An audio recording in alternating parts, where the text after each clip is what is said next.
Hey everybody, it's Trigger Bar Philosopher. Welcome back out to the channel. Today we're going to be taking another look at the new M&P Carry Comp 10mm version. Should be a good time.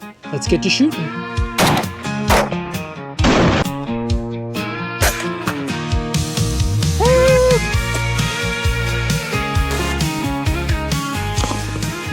Okay, so what are we talking about today? Today we are talking about, they call it the Performance Center Carry Comp in 10mm.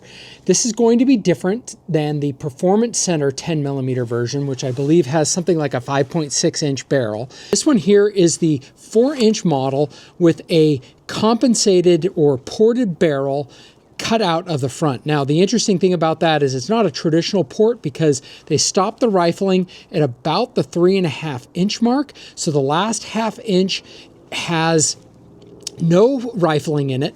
It's a little bit wider in diameter and allows the gases to escape while not messing with the bullet as it's going past that hole. So I think it should be a good design. We should be able to see reasonable accuracy with this gun.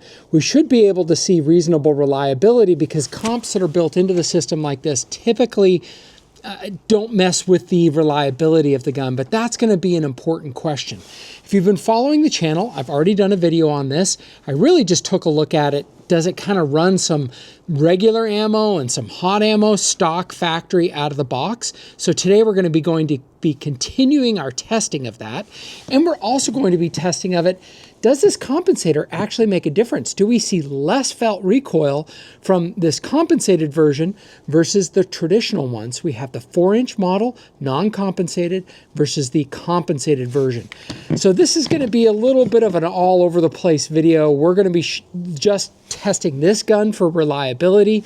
Then we're going to be doing back-to-back shooting to see which one I can do. We'll try to get some slow motion footage to see the muzzle flip. Again, that's going to be really highly dependent on how I shoot the gun and what ammo we have in it for the test.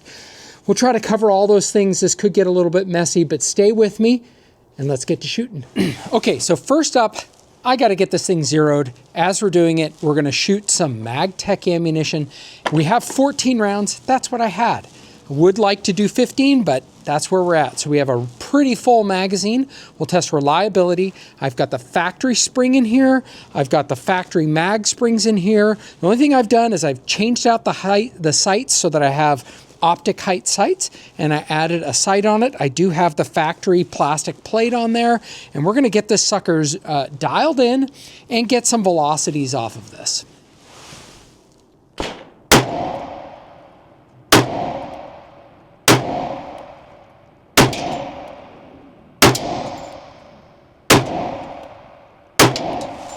Okay, I need to make some adjustments. Let's do that now.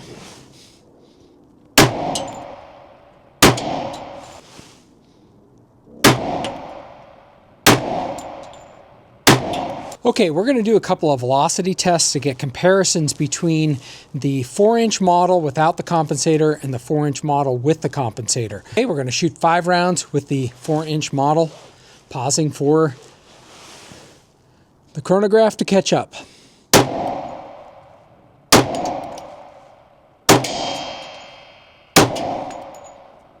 Okay, for our session summary, we had an average of 1083. That's what I'm just going to read for you. And the average kinetic energy of 469. Standard deviation was 8.2, so it's really not deviating. Min and max were 1073 and 1098, so only 24 feet per second between each other. Now let's take a look at the compensated version and see if it's, killing our velocity. All right, now we have the same ammunition. This Federal Black ammunition, 180 grain. We'll see what it does. I'm going too fast. We only got 4 shots, but let's see what that result is. Our average is 1057, so we lost somewhere around 20 feet per second. Average, our min was 1050, our max was 1067, and average was 1057. Extreme spread of 27, average kinetic energy of 446. So 450 energy foot-pounds out of 10mm. That's not very good. Okay, now we're going to go to the opposite end. We started with the Federal black ammunition, which I consider is pretty much at the low end of the spectrum in terms of how ammunition is loaded in 10 millimeter. We're now going to jump to probably what is considered at the high end. We have some Buffalo Bore Heavy Outdoorsman 220 grain, supposed to be going 1,200 feet per second for 700 energy foot-pounds. That's out of a longer pistol. We'll see what we get with the 4-inch model, and we'll see what we get with the compensated model. Now, what I'm curious about too is reliability. Remember, this 4-inch model I have tuned a little bit. It has a 22-pound Galloway precision recoil spring in here, and it also has plus 10% power mag springs in it. For the compensated version, we've got the factory recoil spring, which if you're going to be shooting a lot of these 220 grain, I don't think that's a good idea. I think you should put in a higher recoil spring in it, but just for the sake of testing, we're going to run it like this. And the regular mag, I have not modified these. I have not put plus 10% extra power springs in them. So first up, the gun that should run it now. We'll see how it does.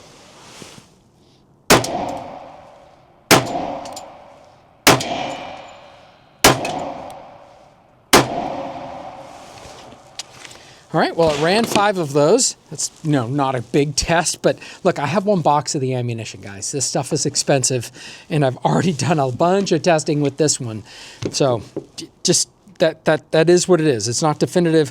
Looks like I only captured 4 shots. I must have gone too fast, unfortunately. So for our session summary, we had a min of 1138, an average of 1143. That's 57 lower than what it says on the box, so that's not bad considering it's a 4-inch model and most of these are shot out of 5-inch models. Extreme spread of 9, average kinetic energy of, oh wow, we're gonna have to change that. The kinetic energy is wrong. I'll put the kinetic energy, I will get that fixed. I had 180 grain weight on here. It's a 220 grain weight bullet in here. So you'll see that at the top. I think it's gonna be pretty good. Well, we now have the 220 grain with the compensated version. We'll see how it does. I'll try to be slow enough so I don't miss shots. I get excited about shooting the groups down because I'm shooting into a target.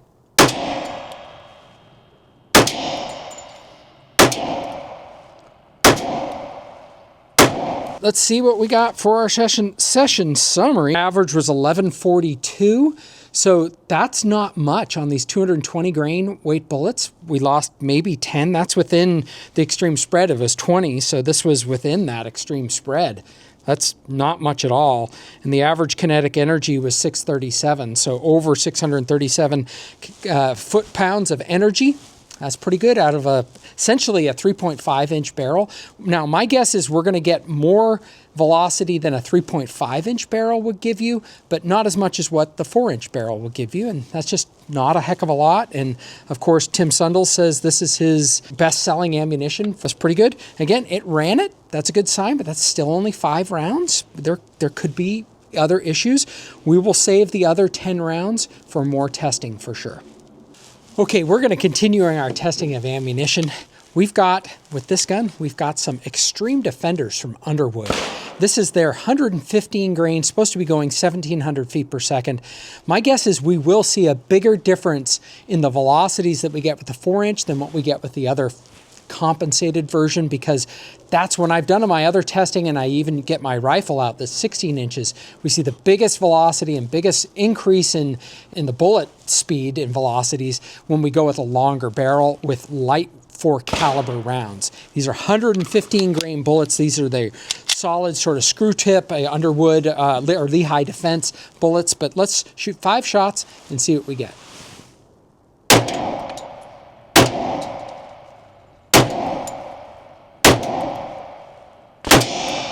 Okay, I think we captured our 5 shots. I'm not commenting on my shooting at the moment because it sucks.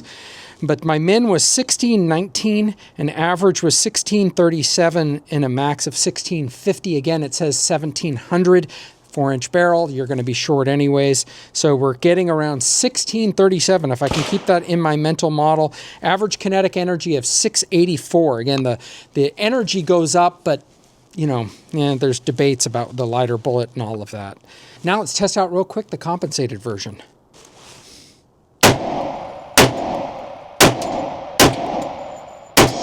I was going too fast. I got excited. What did I get? I got probably 4 of them. That's not bad. I thought I would have gotten 3. I don't know what's wrong with me today. Our session summary was average of 1646. That's more. So we're not seeing any change in velocity. That's kind of shocking to me. The previous one was 1637. This one we saw 1646 is the average. So it's within the spread of a bullet. That's a little counterintuitive to me. We're really not seeing the 220 grain, 115 grain. We didn't see much. With the federal ammunition, we saw, what, 20 or 30? That could also be within one round to the next. These are very small sample sizes of ammunition, so don't bet on it. But I think for all practical purposes, we're not seeing a whole hill of billions of difference in terms of the velocities. Okay, next up, we're going to do something that will really annoy the trolls because it looks like it's scientific, but it's really not. I do understand that. I get that. But I am trying to give people an assessment of whether they should go just get the 4-inch model or get the new compensated model. I'm trying to assess whether it's enough of a difference to make a difference in the muzzle flip in how we shoot. There's a couple of ways that I like to test that. First off, I like to just see how do I feel it? Can I tell a difference shooting them back to back and side by side? The next thing I do is I bring out the slow motion camera. It can do 400 frames per second. We slow it down as much as we can, and we see if we can get a measurement. Sometimes I do it on the screen. Sometimes we'll just put them side by side and look and see if we can tell the difference. Love to hear your comments below on whether you think the video evidence proves one way or another. This is highly dependent. There are better ways of doing this. There are people on YouTube that do this quote unquote professionally. You can buy a contraption for about $1,200 that will give you measurements on the muzzle flip. Go watch that channel. I'm not going to spend that. I'm not going to buy that. This is what we're doing on my channel. If you don't like it, go to that channel. And I understand it's out there. I know all of that, but we're just going to do it this way today. All right, so first off, we're going to test a couple of rounds from 2 different ammunitions. We're going to test, again, going back to that Federal Black, just because I have a lot of it. And again, it gives you the low end. On the low end, does it make a difference, the compensator? And then we're going to go back up to that Buffalo Bore 220 grain, and we'll check on the high end. Does the high end make a difference? So those are the 2 areas that we're going to test. I have made a decision, and what we're going to do today is we are going to shoot the factory recoil spring in both of these guns. I've been shooting it with this one. You've seen that. I have in here the 22-pound recoil spring. I believe the 22-pound recoil spring is a better choice, especially for the heavy ammunition. And actually, 22 pounds is great for all around. But for this test, just for this, I'm not testing reliability with this. I'm just going to test recoil on this. We're going to be using, and I'll swap out the factory recoil spring so that it's in both of them. And just setting that out there that's what we're doing for this video. Getting right into it with the Federal Black, when we take our first side-by-side look at this, we're getting not a whole lot of difference. 8% is not much difference there. But then when we take a look at the Buffalo Bore, the 220 grain, we see something a little bit more significant. We see bigger muzzle rise, go up to 20% difference. May not seem a lot to you, but it was something I could definitely tell. Now, some higher quality muzzle brakes like the Radian Ramjet Afterburner, I've seen doing as well as 30%. Now what I'm just showing is the footage of just all the tests that I did. This allows you to draw your own conclusion. A little bit higher frame weight. If this is enough of a difference to make a difference for you, there's pros and cons of running with a compensated gun. You may decide this isn't enough of a difference. I think for me, this is enough of a difference because I can feel it and I feel like I'm getting on target just a little bit faster, but I get it. Not everybody is like me, so I want to provide that data for you to make the choice of whether or not this is something you're going to go with or pass on. I didn't include this in the initial section, but Smith & Wesson and I have had a love-hate relationship in 10mm. I have no doubt that Smith & Wesson makes fantastic M&P guns. 1.0, 2.0, 357 SIG, 40 Smith & Wesson, 9mm, 45 ACP, all been successes. What hasn't been as much of a success that some people apparently on the internet are not aware of is when Smith & Wesson first released this gun, it was a smoking pile of dog crap. I had this gun about 4 years ago now. And when it was first released, it had so many problems. In fact, you'll see in my comments, people are asking, does the mag still drop out of the bottom? Like, what? What? The mag drop out of the bottom? Yeah, in hot ammo, the mag would just suddenly eject itself out of the bottom. I had failure to feed, failure to eject, light primer strikes, failure to return to battery. I had just myriad of issues, including the mags dropping out. In the new guns bought by me, these two guns bought in the last basically 2 months, I haven't had the mag dropping. I do think they made some changes. I think they added some more holes in the magazine, which I think helps release the pressure that was going on in the mags. But I do think they still, as I saw in a previous video, as we saw in my previous video, I still had some problems with some hot 155 grain Underwood ammo with some cycling, and I think that adding the plus 10% power, extra power mag springs is a good idea. Today, I've been testing this M&P carry comp version without that, and it seems to be working. So to that end, someone had asked, because in my first video that I put out on the carry comp, I only tested 5 rounds of hot ammo with this. Now I've got some combination, I think it's 10 Underwood 200 grain, and then the last 5 to 10 of the probably the last 5 of the Buffalo Bore 220 grain. So I'm going to get a couple of readings off of this Underwood 200 grain just so that we have that data for us. But really what I'm doing now is I'm testing whether or not this handgun with a full stack of ammunition, I have 200 grain and I have 220 grain, is it going to run with everything factory on it, with this mag, with the recoil spring, with the mag spring in it? Okay, here we go. I got my Garmin up. We'll see how it does. Didn't capture that one. There we go.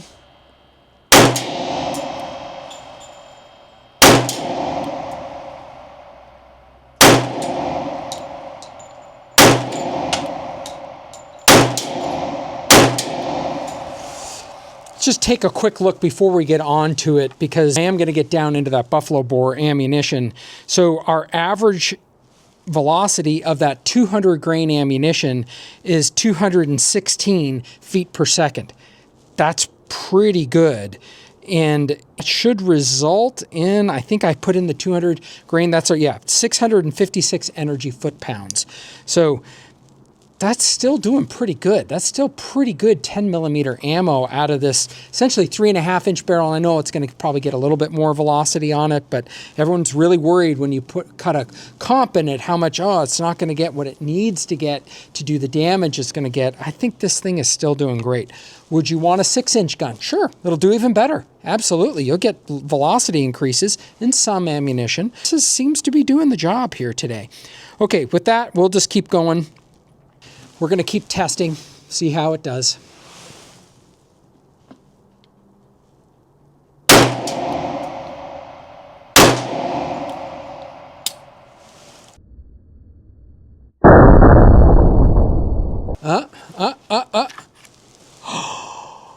Did you see that?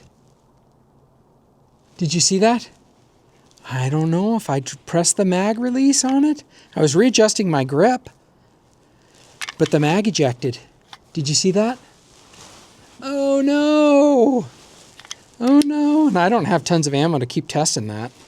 So the mag had ejected a little bit on the 220 grain ammo. We'll see. We'll see. We'll keep shooting it.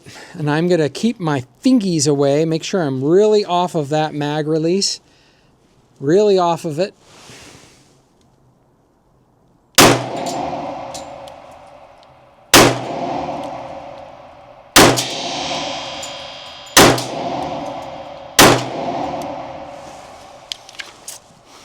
Don't know.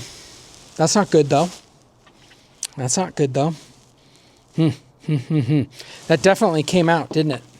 That magazine was definitely coming out.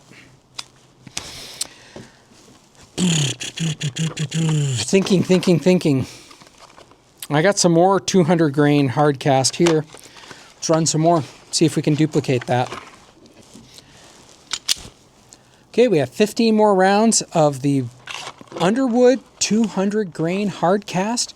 Some good hot stuff. We'll see how this runs in it.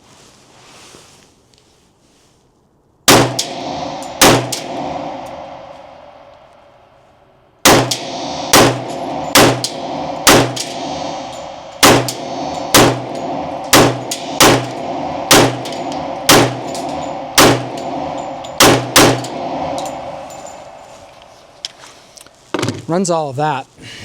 One aspect that we haven't tested that we should take a look at is how the gun performs in terms of accuracy. We can't get much distance out here. We're at about 8-9 yards with this. I could scoot back a little bit. By the time you start getting back to here, we can get back to 10 yards, and that's probably what I'll do, but we're really not, we don't have a lot of distance to test accuracy.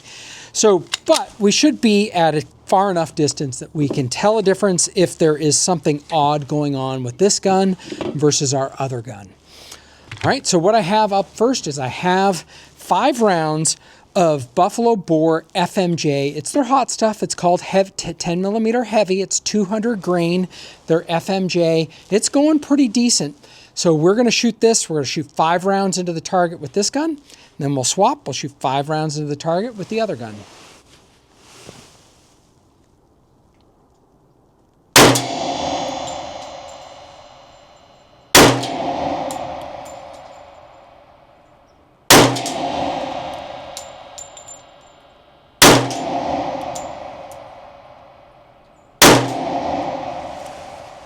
Okay, not a bad group.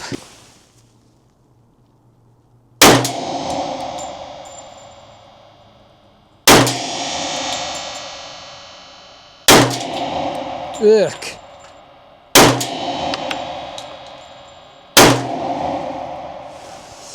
I definitely had 1 or 2 flyers in that, but I did shoot the carry comp one a little better, but you know what? I can definitely feel there's less recoil on the compensated gun, and this may be one reason why you may want to get this one, is because it just feels better to shoot. And the other one, especially on the hotter loads, I'm starting to anticipate a little bit of recoil. Let's go down, take a look at the target, and I'll show you what I'm talking about. Okay, this 1, 2, 3, 4, 5, and again at 8 or 9 yards, is the carry comp version. And this 1, 2, 3, 4, 5 is the non-compensated version. You can tell, especially down here, there was one round that I just really pulled. I may have anticipated a little bit. I think that's where we're zeroed in with the optic, but it's not much of a difference. It's not much of a difference, but it is impacting how I'm shooting for sure. Well, we've got 5 rounds loaded up in the 4-inch model of the Federal black ammunition. I'm just going to try to shoot it as fast as I can into a person-sized target, and we'll see how it goes, and then we'll swap back to the other one. That gives a little bit of sense of how it feels shooting these 2 guns back to back.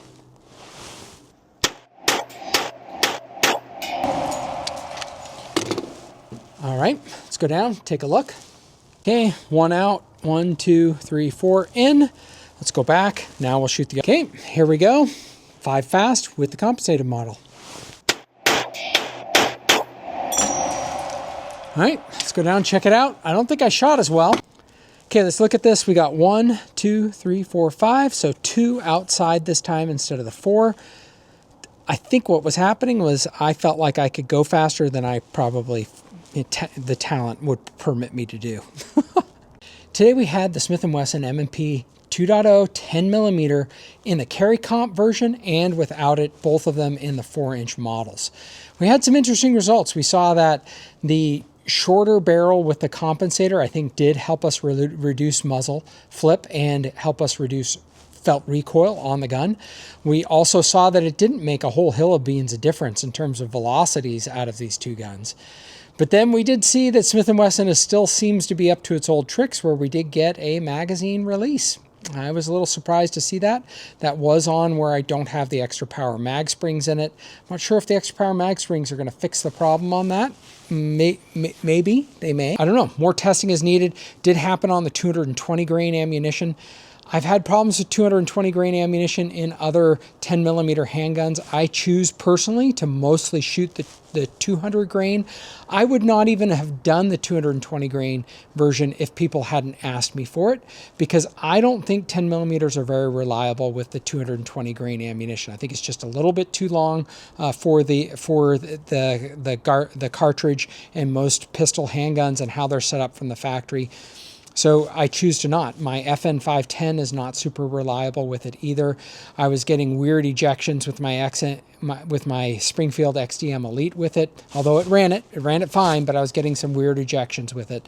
So I think for me, that's just an ammo that I'm not gonna really care about. It may be the ammo that you care about, and maybe this is enough of a difference to make a difference for you. But I would then challenge you. I've seen SIGs have the issues. I've seen FNs have the issue. Maybe the only gun is the Glock and the Springfield XDM Elite that you can try out with that. If that's the ammunition that you choose, you have to have. Now for me, 200 grain feels like a little bit better. It goes a little bit faster, and I can get hard cast bullets here locally where I can reload them. So that's what I choose to usually use. All right, well, with that said, tell me your comments below. Have you had issues with the 10 millimeters from Smith & Wesson? Have you had issues with other 10 millimeters? Let me know what you guys think about this compensated version. Is this something you'll pass on? Some people don't like it because you get stuff spraying to your face or it's louder.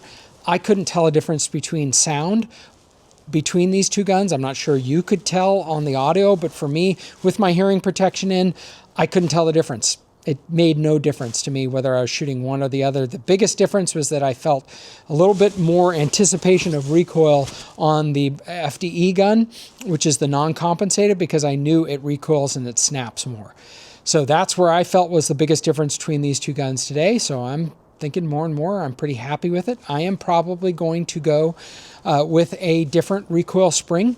And I'm probably going to go with those 10% mag springs. Those 10% mag springs, extra power mag springs, they're only like, a pack of 3 is like 25 vanilla beans. That's not much.